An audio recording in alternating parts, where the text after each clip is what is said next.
Good morning, everyone. Welcome to the 2019 Thomas J. Volpe Lecture Series. Thank you all for coming. I'd like to acknowledge some guests from different high schools in attending today. We'd like to acknowledge Kurt Hahn High School, Bronx Latin High School. We also have Teachers Prep and St. Joseph High School, and also New Utrecht High School. Thank you all for being here. At this time, I'd like to introduce the president of St. Francis College, Dr. Miguel Martinez-Saenz. So I'll be quick. How many high school students, have I met some of you high school students? Where was it? Where are y'all? Kurt Hahn? So what do we drop some rhymes? Yeah? My Jordan's cost 100 with tags. My suede side jackets and Raiders on the back. I'm smiling real mean. It ain't about being hurt, it's about being seen. I dropped that rhyme on you? My leather Adidas baseball cap matching my fake Gucci backpack. You got that right. Ain't nobody looks as good as me. That stuff costs money, sure ain't free. Alright, so it is my pleasure, distinct honor to first welcome you here and really thank Tom and Anita Volpe for making this possible. We've been doing it for more than 20 years, and one of the things, and I'm sure Tom will allude to it in his remarks, is they have made possible bringing speakers like the one you're going to hear today. A number of folks since I've been here. We've had a number of events that have been very powerful. Last year, Albert Herbie was here, Barbershop Books, really innovative way of thinking about promoting reading in some of our communities. We work with barbershops. The year prior was that Lisa Moyo. She's a Zambian economist that used to be a Goldman, doing phenomenal work, pushing the issue of international aid. So there's a series of things that are made possible. I hope especially our students, but also the high school students, we welcome you here. This is an opportunity that you may not get in your school. So really listen deeply to what you're going to get, because there are always going to be gems coming at you. And I think, again, incredibly important, and we're grateful for your presence. So with that, I will introduce Tom Volpe, who will introduce Charles Smith. Thank you very much.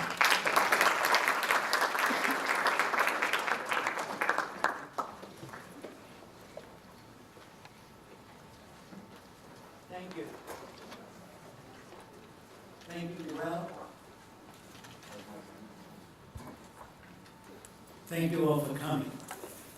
Good morning. On behalf of Nina and myself, I welcome you to this year's lecture series featuring Mr. Charles Smith, a business executive, entrepreneur, and a retired MBA player. We started this lecture series over 20 years ago, as Miguel just said. In 1997, Caspar Weinberger, the former Secretary of Defense, was the initial speaker. And over the years, we've had a number of important individuals. It was our intention to invite world-renowned speakers, which have included Supreme Court Justice Sonia Sotomayor, the President of Poland, Lech Walesa, a number of other Nobel Peace Prize winners, Senator Mitchell from Maine, who worked on the Ireland Troubles issue, Oscar Arias from Costa Rica. So we've had a number of major role models politically, internationally, and in the business and arts world.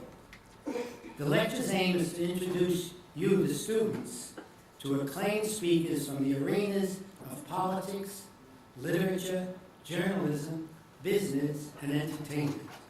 Its purpose is to challenge you to listen and reflect upon the aspects of contemporary and professional life and that you may never have before considered.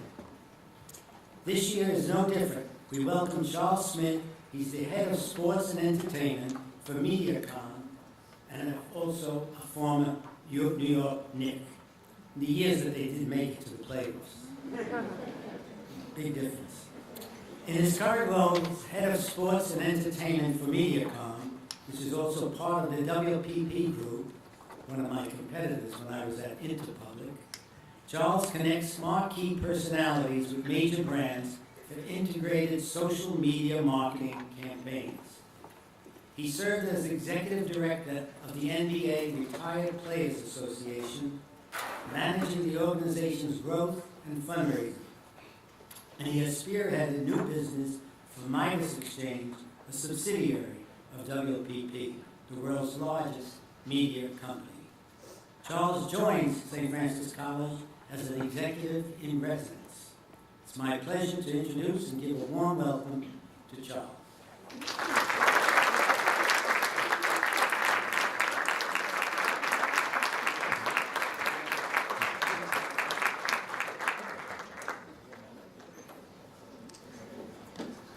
Right. I understand that some of you will be leaving by 12. You have classes. I'm glad that you're here, and I hope that by the end of this lecture that I give, that all of you question yourselves on really being about the betterment of you. My lecture today is about being a global ambassador, and I'm going to share some experiences with you. I took a couple of notes here on my phone that I'll just kind of check on periodically. But to kind of start this thing off, when you look around the room, a lot of times you want to identify and kind of find some commonalities with the people that you talk to on a day-to-day basis when you meet people. Just a quick show of hands, and let me tell you, I am the worst at being a talking head, like just talking to you. I like engagement, because I feed off of that when I speak. I like to move around a lot. So I'm going to ask all of you just to show me your hands. Everybody who wants to get ahead, everybody who just tries to push ahead and do better in life, raise your hand if that's you. Okay, that's everybody in the room. So we have something in common. We all want to get ahead. Now,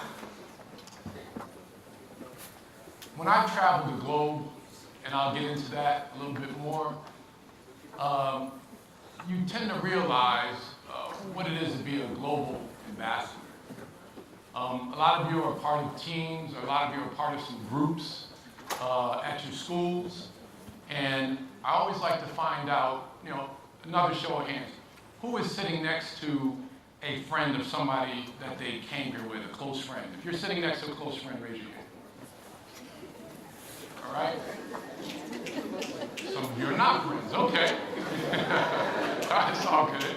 So the reason why I asked that is I kind of coined this phrase of the definition of a global ambassador as a person who willingly wants to engage in someone else's culture through their dance, their music, their food, their history. How many of you meet people and you want to get engaged? Meet people of another culture and you want to get engaged? Great. That's me. I love meeting people. I love to learn new things about people. You actually find out more about yourself the more you engage and meet with other people from other cultures. So, bear with me for 1 second. We're going to do this very quickly. I want you all to stand up. It's going to be very quick. And I want you to form, just in little circles where you are, form groups of 5 or 6, just in little groups, section it off. Little groups, really quick. I want you all to hold hands. Really quick. Everybody hold hands. Form little groups. 5, 6, 3. If it's 3, doesn't matter. Everybody hold hands. Come on, guys. Let's do it. Let's do it. Close the circle off. Hold hands. Come on. Really quickly. All right, so listen to my instructions. Listen up. Listen up. I want you all in the group, just these 3 simple things.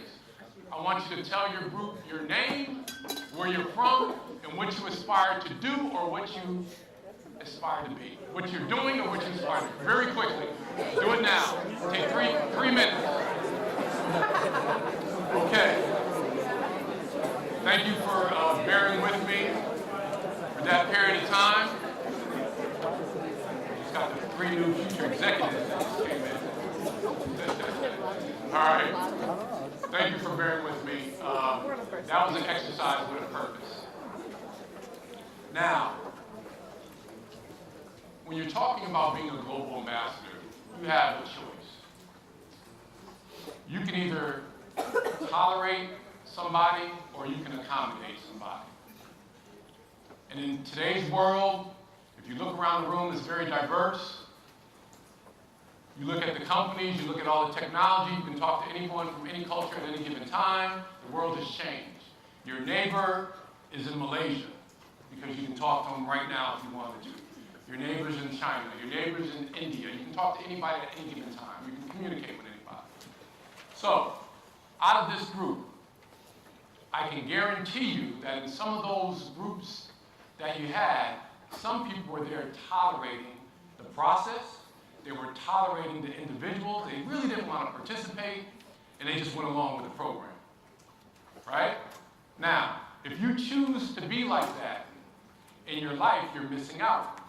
Because what do you do when you tolerate someone? You're basically playing to their existence. You don't really want to be around them. You know that when you leave, you don't have to see them anymore. So you'll put on your best face. You'll act in the best way you possibly can. You'll smile. You'll do whatever you want because you're not going to see the person after this point in time. Now, people walk around through life, travel around the globe, tolerating others. Now, you have a choice. You can accommodate others. And that was my definition of a global ambassador. When you're willingly wanting to meet someone, and you're willingly wanting to engage with that individual, with that person, you're actually educating yourself, and you're learning. So like I said, I saw some groups where people were tolerating others, they didn't want to participate. Now, that's your choice. Now, there might be some people in the room that had some really bad mornings and some things happened this morning and they're in a bad mood. We'll exempt them from that. But if you didn't have anything going on and you were tolerating the others in this group, that's not a good thing. You can't excel in life today tolerating people. People find out. It actually reveals itself over a period of time. You know, when the old saying is, you know,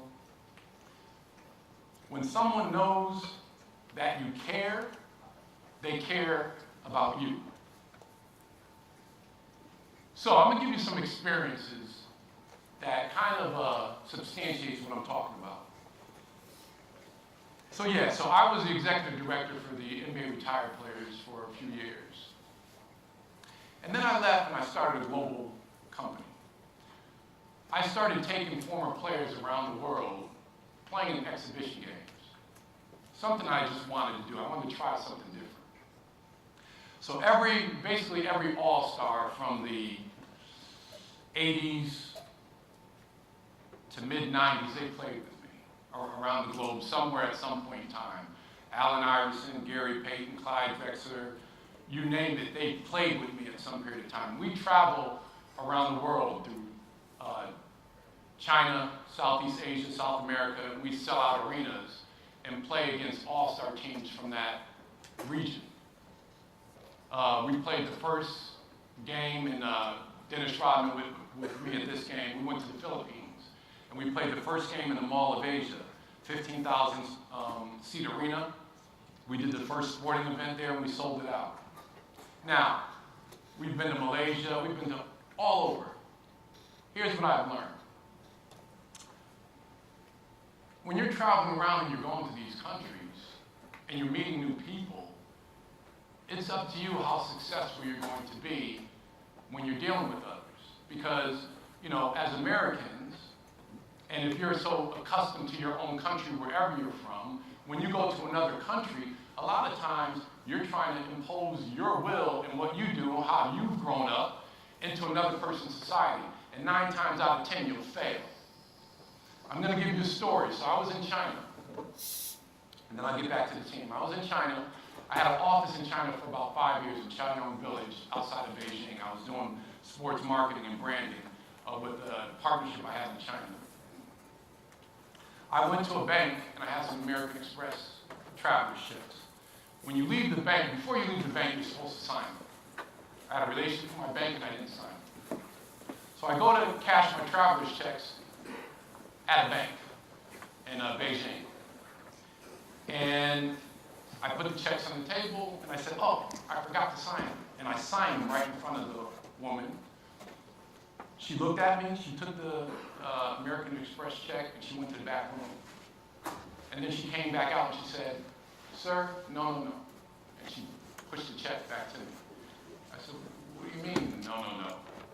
And she didn't speak English very well, and I didn't speak Mandarin, I didn't speak Chinese. So we had a communication barrier.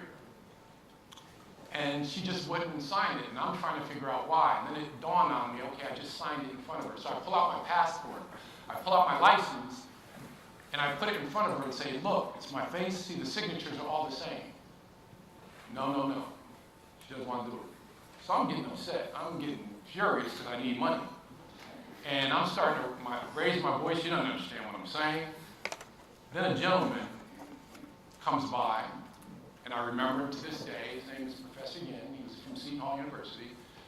And he says, what's the problem? And I tell him. He starts speaking to her. And then he comes back and he pulls me to the side. He says, Charles, you have to understand our culture here. I said, what's going on? He says, in China, we do everything strictly by the rules. You might be able to get away with that in America, but it's not going to happen here. This is our culture. And he said, and by the way, you need to understand something. That young lady right there, this is her job. She is not going to skirt any rule for you. And by the way, there's 100 young men and women right behind her that are looking for a job that will get her job in a heartbeat. And I started feeling bad. Because here I was getting upset, not understanding the culture, the dynamics, and I'm trying to impose my will on what I can do here in the United States to somebody in another country. Another example. We were in Indonesia. I took a bunch of former players to Indonesia. We met with the mayor of Indonesia, and it was during the time where they were having a celebration to their independence. Now, the mayor and the government came, and they gave us some leather-type hats with two prongs coming out of it. It looked like rabbit ears, and they were oblong leather hats. So they passed them out to all the players. Some players are wearing them sideways, down, not putting them on, and we need to take a photo. And I'm looking at what's going on, and I'm looking at the body language of the mayor and others, and their body language showed grave disappointment. So I caught that, and I went to the players and said, guys, look, let's take this photo, put the hat on the way it's supposed to be worn, and let's take the photo. Probably about maybe all of them listened except for two. But it was kind of embarrassing after a moment, because you realize the significance of what was taking place. This is their culture. This is their time, their festive time where they fought for independence against the British with the help of another country, I think Japan, and they won. And here we are flipping the hats, doing all that, disrespecting their culture, but they didn't realize it. The players didn't realize it. So you got to understand culture. I can go through many examples of traveling the globe, going through all these situations and learning more about myself from these situations. I ran a company down on Broad Street, right by Wall Street, had about 40 employees. Software company, that's what I started doing when I first finished playing. I had 40 employees, Russian, 2 Russian males, 3 Chinese women, 4 Chinese men, 1 Indian woman, married 3 white females, 5 black males, just a diverse group, right? Very diverse. 2 things happened, I'll never forget. I'm sitting in the conference room with a group of employees. It was somebody's birthday. And Sean Gale, who's a great technologist doing very well today, black male, and I'm calling out their ethnic backgrounds for a reason, so you understand. So Sean says to Hong Jong and Trin Lu, who are sitting across the conference room, and Trin's younger, says, Trin, do you have a boyfriend? And she looked at him and was like, no. And the three Chinese guys, Watson, Dr. Wu, and Yin, were just standing on the side, and they started chuckling. So again, I'm just observing. And then Sean goes, Watson, do you have a girlfriend? And he says, no. He says, you and Trin should go out on a date. Right? And the guys started laughing. The three Chinese guys started laughing. Well, Trin and Hong did nothing. As a matter of fact, I watched Trin's face turn red. She jumps up out of her seat and runs out the room saying, I'm not even 21. Now, I'm wondering what is going on here, right? So Sean says, oh, but I don't understand, what did I do? And Watson, who speaks broken English, says, you called Trin women of the night, floozy, that's their culture. And Sean didn't realize he did that, right? So then it gets better.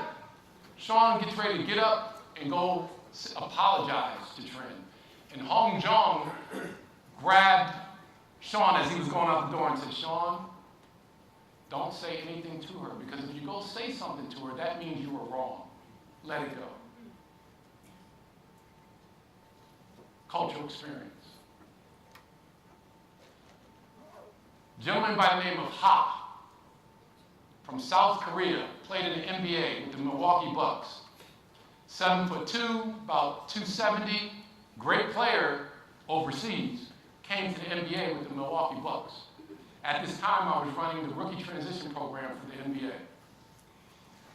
We had a cultural awareness program for the international players that were coming in. So now all the players, all the top rookies in the NBA come to this conference for 3-4 days. And there was a panel discussion. And we had a person who was a cultural ambassador speaking to all the players about cultural awareness. During that speech, the translator, Fahad, raised his hand and says, how do you deal with locker room jokes? And then the speaker said, can you talk a little bit more about that? He said, well, Ha doesn't understand the jokes. And then the speaker said, why don't we take that offline when I finish my speech and we'll speak about it afterwards. So me running the program, that's my cue to gather up the right people to have a little talk afterwards to find out what his problem is. So after the session, we go into the back room. And Ha and his translator is there, the presenter is there. I'm there representing the union and my counterpart, Rory Sparrow, with the NBA. We're all sitting there talking. And they said, okay, why don't we talk more about it? And the translator says, in our culture, when we say someone is a friend, we mean it. We will go above and beyond for that individual. And Ha befriended one or two players on the Milwaukee Bucks team. And he couldn't understand how the players would come into the locker room and make fun of his big head and punch him and joke around. It hurt him to the core where he couldn't even perform. He wanted to get out of Milwaukee. He didn't want the NBA anymore. Culture. Think about all the people that you're around on a daily basis from other cultures. How do you respond? What do you do? How do you deal with it? You may not know that you're hurting someone when you really are. The one thing I've learned, never tell jokes when you're around a very diverse group from other backgrounds. You tell a joke with 10, 12, 15 people from other countries, somebody's getting offended. Somebody will be offended. I learned over no jokes. Here's a fun fact. 40 people in my office, all different cultures and backgrounds. What do you think we ate for lunch when we all ate together? Anybody got an answer for me? Some people don't eat cheese and dairy. Salad can work, but I'm talking about a full meal. That's a side salad. What food, what cuisine would we eat? You can eat rice, but that's a portion. Again, that's a side dish. Chinese food. Everybody can eat Chinese food. So we would always order Chinese food. And one of the young ladies would order this kind of vegan cake that was really good. And that would be, anytime it was a birthday, anytime we got together, we knew we were ordering Chinese food.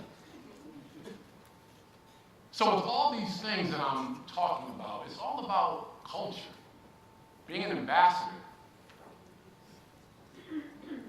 How do you feel within your own culture when people disrespect you? It's 10 times magnified when it's someone from another culture, not yours. It's magnified like 10 times because they can't come to grips or grasp the dynamics of where it's coming from, why you're insulting them. So they spend a lot of time to try to figure it out.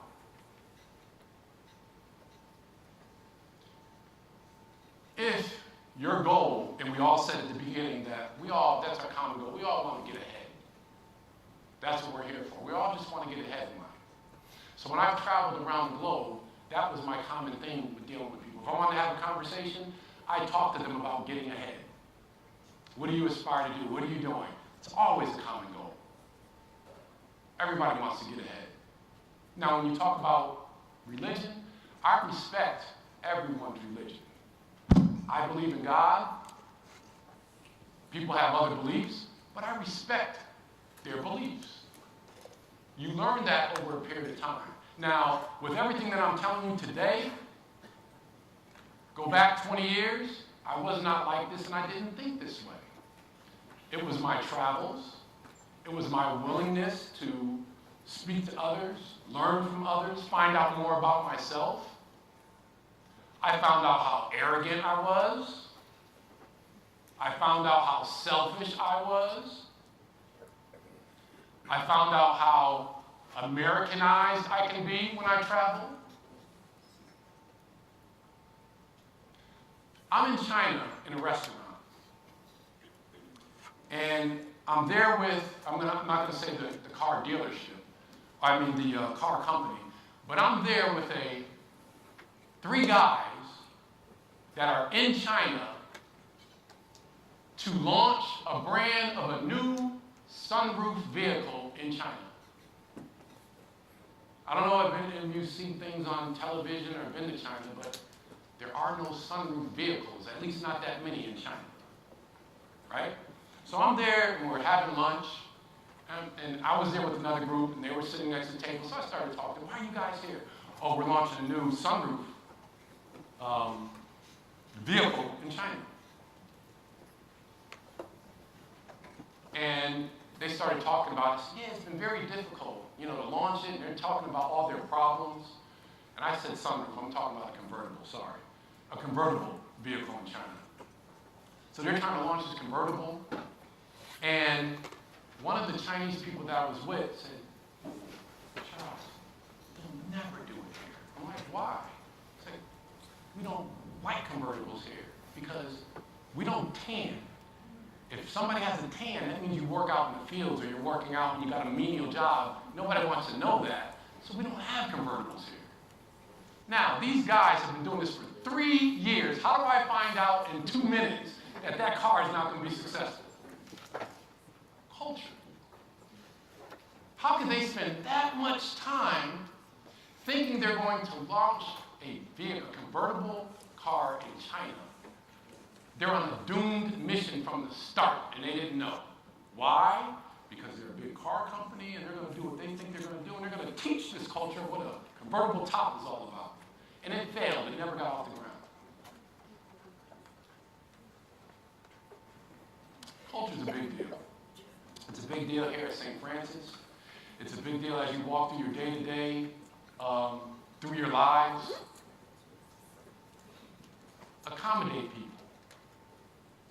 For those that were tolerating people in the group and didn't engage, now you just learned something about yourself. It's your choice whether you want to live in your cocoon of your community and stay amongst the people in your community and not venture out, and live a lifestyle within your community. Because I can tell you this, the world has changed, and you have a choice. Whether you can step out in this vibrant new world, which is called New Market Ready. I'm head of sports entertainment at MediaCom, which is one of the largest media companies in the world, WPP Group N. And there's a new tag that's come out that hasn't hit the streets yet, but we talk about it internally. New Market Ready. What is New Market Ready? We're a global society where the majority, or I should say the minority, is now the majority. Because now it's about the globe. So all these brands and companies that are marketing to this one small group or network of people or ethnic background, if they don't learn about the new market, they're going to fall behind very quickly. Now, let me give you an example. They mentioned one of my assignments at MediaCom is assign talent and align them with our brands through social media services. Who's familiar with Akon? The artist Akon. And for those who are not, I'm going to tell you about him. Akon is a music artist who is a global citizen. You really haven't heard from Akon until recent, but he kind of vanished for about 10 years. Haven't heard any new music from him. What Akon did over the last 10 years, he was traveling the globe. And he did something very tremendous. And I had no idea how many people Akon gave their start into the music industry. I had no idea. Lady Gaga. I mean, the list just goes on and on of top artists that he helped them get into their music careers. So he traveled the globe over the last 10 years because he had an idea. He said, I want to start the world's first independent music label. So what did he do? He went to Africa and signed the top artists in Africa and did music with them in the can. He went to India, signed the top artists in India, did the music, put it in the can. He went to Latin America and found 4 artists, did the music with them, put it in the can. He owns all the rights to this music. Now he's got music coming out with Pitbull, Chris Brown, Nicki Minaj. That's what he's been doing for 10 years. Today, Akon has 3 #1 hits in Africa, Latin America, and India. And he's singing in Hindi on the Indian song. Unprecedented. Smart. But you know why he was able to do that? He's a global citizen. He loves cultures. He is cultural. He respects cultures. He travels a lot. He has no problem where he goes. He's just a global citizen. So now he's positioned himself as a bridge. If there's a brand that wants to get into Africa, ride Akon's coattails and let him open the doors for you through his music. So as much money as he spent to build this label and create this, he'll make 4, 5, 10 times that because he knows to speak the world's language. And if you look at across the globe today, Airbnb, #1 real estate company, owns no real estate. Facebook, #1 content company, owns no content. Bitcoin, biggest bank in the world, has no money. I go on and on. What am I telling you? The world is your neighbor. It's all about consumers. Everybody's right next door to you. You have, all of you in this room, you have the power now. It's all about consumers. Everybody knows your IP address, where you live, how you shop. You're the consumer. So with the world being like that, you have to jump into the game. You're going to have to learn about other individuals, other people, if you want to be successful. And whatever you do, I don't care if you're going into the workplace, you're going to have a diverse group of people in the workplace now. It's already here. It's just a new frontier.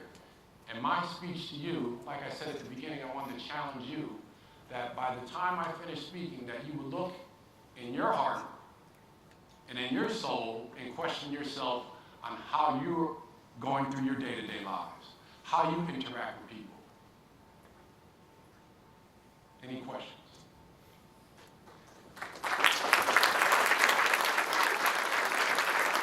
I got about 10 minutes remaining, and they asked me to make sure, I had to cut what I was doing short, but just to make sure that I got some questions and answers, answer some questions for you. Anybody, questions, just raise your hand. Right up.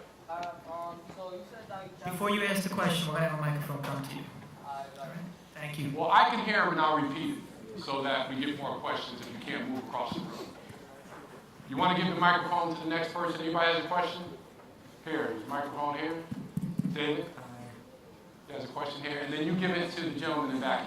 What's your question? All right, so my question was, right, you see you travel to multiple countries, so do you know like any other language besides English? No. What I do know, and take this very seriously, I speak a physical language. And I'll explain it this way. I grew up in Bridgeport, Connecticut, right? And you hear Connecticut, you think, oh, that's nice. No, do your Google Bridgeport. But I'll tell you this. To this day, I can walk on any block in Bridgeport, and probably any block around the country. And I'm talking about the hardest hoods. I can walk into any hood and feel comfortable. And I can leave that and go have a board meeting at MediaCom and present at the broader board meeting and feel comfortable. So it's a communication of a physical language, eye contact, letting people know you care, dealing with people in a way that I've learned over a period of time. So I might not speak their language audibly, but I speak their language physically. And I try to do that wherever I go. Sometimes I need to be a little bit more, I can't get away with being 6'10". I'm always going to be 6'10", and I'm always going to have a peanut head. You know, can't get away with that, right? But I'll tell you, sometimes my presence, I can tell when it's too strong, and I need to back up, or I need to sit down, or I need to lead from behind. I've learned that over a period of time, so I hope that answers your question. I don't speak any other language. Can you get his microphone to somebody? Anybody else have a question? Over there? Yep, go ahead.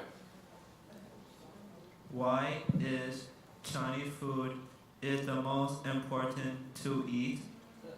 Okay, Chinese food is not the most important to eat, but it's a food that everybody from different cultures can indulge in. Why? Because it's a lot of vegetables. So if somebody doesn't eat meat in the room, you can still eat. If somebody doesn't eat cheese, there's still Chinese food that you can eat. So all the dietary conditions and needs of others can be met with that one cuisine. That's why we can all partake in it. Next question. Right. You said when you went to It doesn't matter. I'll you get said it when ready. you went to I think China and you told that you handed something American over to- Express. Yeah. What was it? What did you do wrong? What I did wrong was I signed the check in front of them, where before you leave the bank, you're supposed to sign it. So I signed it in front of them, and she saw that. And that little thing, and it's a good question, as little as we think that is, it's a big deal to a person that has to follow rules and regulations, right? Microphone here. Next. Great. Good afternoon. My name is Kanal. Hey, come on. I wanted to know, in this trade that you practice as businessman, you're a businessman, correct? I think so. I tried. What are some key things that I should take as if I wanted to follow this trade because I want to become a business administrator when I grow up. Okay. So the key things to take, whatever you want to do, I've done this with my sons. Find a career path that suits your character traits and who you are as a person, because if you do that, you're following a passion and it won't feel like work. Now let me give you the color behind that. My oldest son is a social butterfly. People love him, he loves people, always partying, always here, there. So he found a craft, a job that suits his personality, which is sales. So he works for a bank in San Diego doing sales. He has a little budget. He entertains all the time. Fits right with him. My other son, anybody into social media, raise your hand. Follow social. Anybody heard of Chad Smith? So Chad Smith is my son, and he does a lot in social, all the time. It's a hard job. He's up 24/7. I was just with him in LA. Let me tell you, he says, Dad, look how much money I made this year. He pulls out his phone, and I'm looking at it. I'm like, that's why you don't ask me for any money. He made more than my base salary at MediaCom this year. That's how well he's doing. And it's so funny because he's one of my sons that found a craft that you have to be authentic to go on social. You gotta be able to share your soul, share your heart, and share yourself. He doesn't mind doing that. He's been like that through his whole life. So it suits him. It's not like work, and he makes money. My other son knows the King's language. Some of you in here might be process thinkers, meaning that you're successful at following the rules, law, architecture, art design. You can follow the footprints and the maps of getting things done. That's my third son. He would always correct me if I said something grammatically wrong. He was always like that.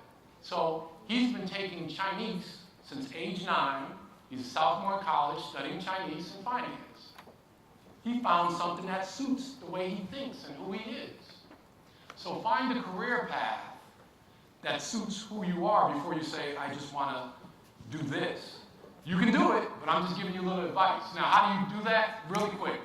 Get 5 people who are close to you to tell you 5 adjectives that describe you. 5 people, 5 adjectives. Get those 5 people to strip it down to 3, and then strip it down to 1. You'll have 5 adjectives. 2 out of those 5 adjectives will be the same. That's who you are, right? The second thing you do, find out why your friends are around you all the time. That'll tell you a lot. And then find a career path with that. Next question.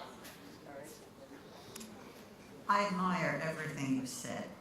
Can you tell me, please, how does being an executive in residence benefit students? Well, here's how I try to benefit the students. I've spoken to, just like the young man who asked me the question a little while ago, I try to share my experiences, obviously, because I was a student. I do connect with your generation very well because my sons are your age, and I have 4 boys, and I have great relationships with them, and I'm always guiding them, and they, to get to a point with a son or a daughter where they'll pick up the phone and call you to ask your advice is a big deal. Because I was in their seat, and I was in your seat, and as young people getting older, you get to a point where you think you know it all. I was in that seat, and I thought I knew it all, and I didn't listen to people. But to try to develop that relationship, that's what I understand about you. So I love talking to all of you. I've been giving out my email address. Some of the students have been emailing me, asking me quick questions, and it might be 3 days, 4 days before I get back to them, but I'll go to that email and look and ask them questions. I've seen students in the hall since I've been here. Mr. Smith, hey, can I ask you a question? And I answer it. So, I'm here to help, not just with you as individuals, but to help the school overall. I don't know whether Ida is here, but we got a nice program with her students. I've arranged a program where the students in the media program is now doing testing for software companies before they go to market out of Israel. And we've been doing that. And other things that, President Miguel has given me an opportunity to work with him on and to make happen. So I hope that answers your question, but I think I get more out of being here than anything else. I just love being around the university. Any other questions? What was the biggest difficulty you had to overcome, and how did you overcome it? Good question. So being a professional athlete, I was trained, it's almost like, I'm over-exaggerating, but bear with me. You're trained to like be an assassin. You're trained not to care about somebody. Because when you're playing a sport at a high level, it's just a fine line between making it and the line's even blurred to staying in it. Somebody's always gunning for you. Somebody's always trying to get your time. 40 players go in the league every year, and 40 players go out of the league every year. Then there's an international market. So you're always charged up. Always charged up. So, what traits do you get for being a professional athlete? You gotta be selfish, because it's gotta be all about you. You gotta think you're Superman. The moment you think you're not Superman, somebody else can take your spot. So you have to think like that. You have to be selfish. It's gotta be about you. Because you gotta go out there and perform at a high level every night. So it's all between your ears. So to answer your question, I had so many traits that didn't work for me in business that I had to rewire. So I had therapy for about 7 years to rewire myself to understand that was that. That's what I did, but that's not who I was. And I had to come back to being who I was, because it's almost like a military person coming home from the military. When you're in that environment every day, you come back and got issues. You got to work through them. So, give you an example. When I first started my company down in Wall Street, and this is pretty funny, within maybe a month, I went through 2 assistants and made them both cry. Right? And I couldn't figure out, what am I doing? Why are they crying? I'm only telling them the truth. What are you crying about? We got to get this done. I'm just telling you how it is, right? But understand, my dialogue at that time was sports. Time out, back on the floor. There's no niceties. How's the weather? We have time for that. So my communication style for business was very harsh, but I didn't realize it until someone told me, and I had to make all these changes. So that was the biggest obstacle, understanding how I needed to understand corporate culture and how to deal with people in a different way than I dealt with them on the basketball court. All right? Other questions? Last 2? What made you retire from the NBA? I got old. That's a young man's game. No, you know what? You probably heard this term before, but Father Time is undefeated. You're going to get old, and there's going to be younger guys coming. And I'll tell you. So there was a practice that we had, right? I was in San Antonio. And I can remember like yesterday. I was at the foul line, corner of the foul line, and I cut to the left. And I saw the lane open to go to the basket. And I faked and I crossed over to go that way. And when I bounced the ball, it was in slow motion. I watched the guard just take the ball away from me and go the other way. And I'm like, how did that happen? It's like your brain knows what to do, but the body's not responding.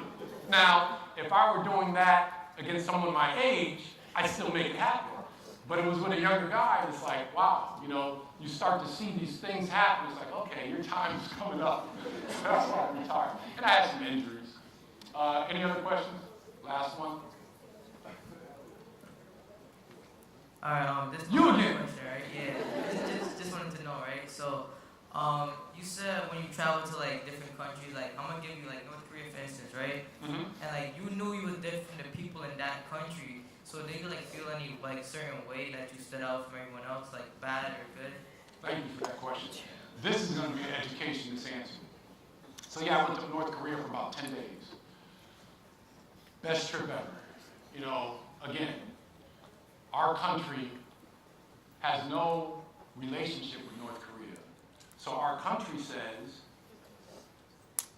don't go to North Korea, because if something happens to you there, we can't help. So they tell you don't go to North Korea.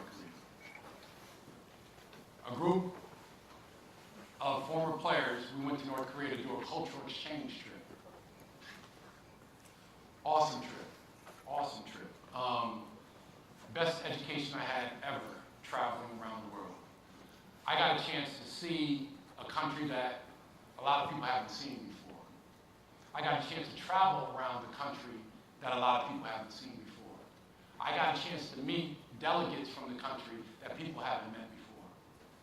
I dined with them, all over. I got a chance to talk to families of their national basketball team, meet with their families and talk. Now, let me give you a quick education. That's awesome. What's your name?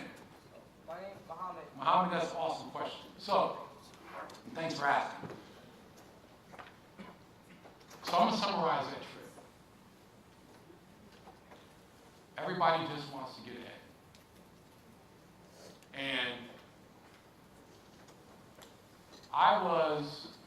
we just landed, and we were in this holding area because we had gone to the country, first place I've ever gone, where I checked into a hotel room with no key. Picture that. I'm like, where's my key? Oh no, you don't have no key.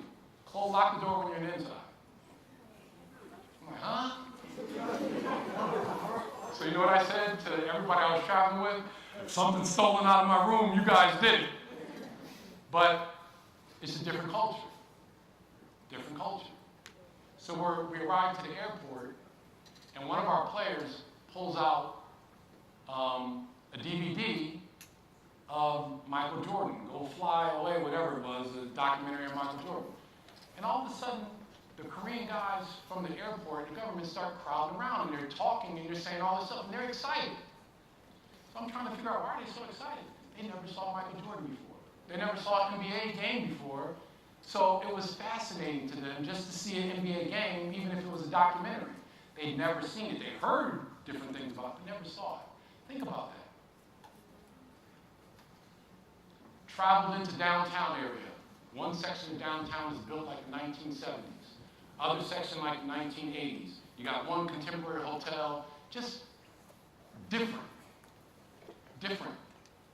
I walk out the hotel, and somebody's always following me, right? And I kind of knew it, right? So check this out. One morning, and it was a woman. I kind of saw her in the crowd. I'm like, she's following me. So one morning, I was walking faster, and she had heels on, right? And I was walking fast, and she had to keep up with me to make sure we didn't get any trouble, what we were doing. And she was huffing and puffing because I saw her from behind, and I started walking faster, right? And then I stopped, and she was, I said, are you following me? And she just didn't want me to blow her cover. And so I turned to her and I grabbed her hand and I said, let's go back to the hotel. And we walked back together, right? So one evening, and this summarizes, one evening, I'm sitting with all the translators because a total mind flip, I went to the North Korean Museum of War. So when we had our war against North Korea, imagine going to their museum and seeing our soldiers and our tanks and everything in a different perspective. Think about that. That was a mind flip for me. To see our soldiers, our tanks captured, all the relics and everything, total mind flip. I didn't think I would think like that, but we get so used to seeing our stuff in our museums. Think about the reverse. So one night with we're at this one main hotel, and we're having drinks and talking to all the translators. There's about 100 Americans or so that go to North Korea every day. You can go to North Korea, but you're taking your risk. Just do as they say, and you have no problems. So we're down with all the translators. So they speak English. One translator, I realized, the third night, never said a word to me. I'm talking, just one guy never said a word to me. So So you know what I did? I sat next to him on the fourth night. I sat right next to him. And I watched him do this. I said, okay, let me see how this is going to play out, right? So I kept talking to everybody, and I saw him, right? And then I grabbed his hand and shook it. I grabbed his hand, his arm, and said, hey, my name is Charles. And he pulled it away, right? And then I looked at the faces of the other translators.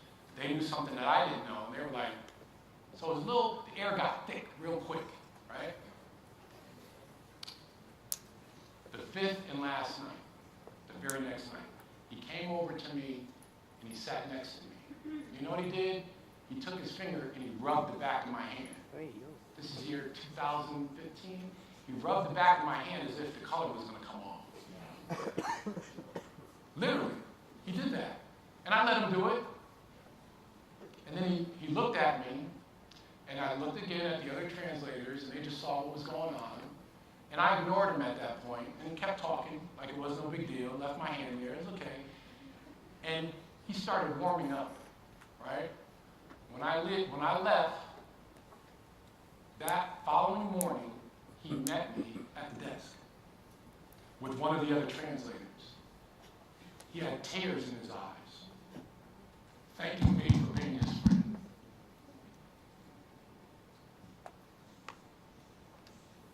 I still get choked up over that. He had never seen a black man before. Now, if I didn't treat him the right way, imagine how he would have felt about black men going forward.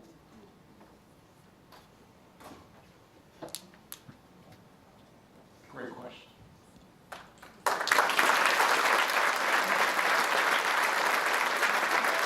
So thank you for listening to me. I hope you got something out of it, and I'm always around.